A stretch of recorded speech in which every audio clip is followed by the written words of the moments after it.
Sierra 5, I understand. Crew of 5 are dead. Proceed to LZ Blue Jay for extraction. We've got to make it quick. Roger that, I'll be there. This game can f*** off. Sorry about that. America's 10 Most Wanted, also known as Fugitive Hunter War on Terror in the US, is a first-person shooter developed by Black Ops Entertainment and released in 2003 for the PlayStation 2.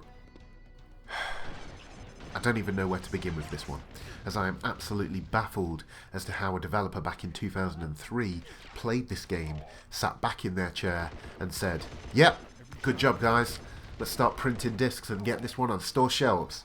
As soon as I loaded up the first mission, I immediately felt sorry for whichever poor soul paid full price for this when it was initially released. Anyway, let me tell you a little about the game. America's 10 Most Wanted takes place in modern day and for the most part is a first-person shooter.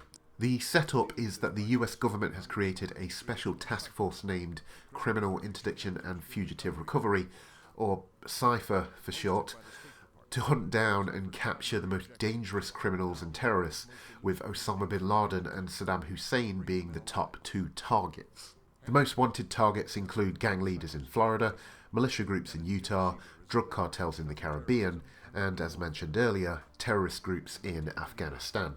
Each mission throws you into a generic environment as you shoot your way through seemingly endless waves of enemies until you finally reach the one bad guy you've been looking for, and suddenly the game turns into a 2D fighter as you have a one-on-one scrap and eventually take them down. Repeat that 10 times and that's the game in a nutshell. Now, this wouldn't be an issue if the game wasn't one of the poorest pieces of interactive entertainment I have ever come across.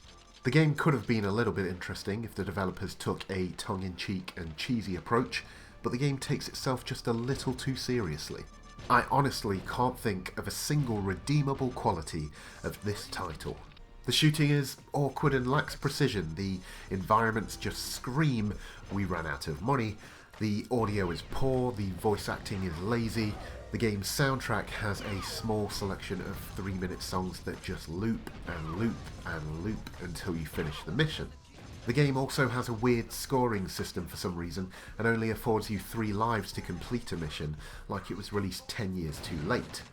Worst of all, this game came out at the tail end of 2003, meaning in the same month as SOCOM 2, Medal of Honor Rising Sun, Prince of Persia, Beyond Good and Evil, and Deus Ex Invisible War, someone decided to release this into the world.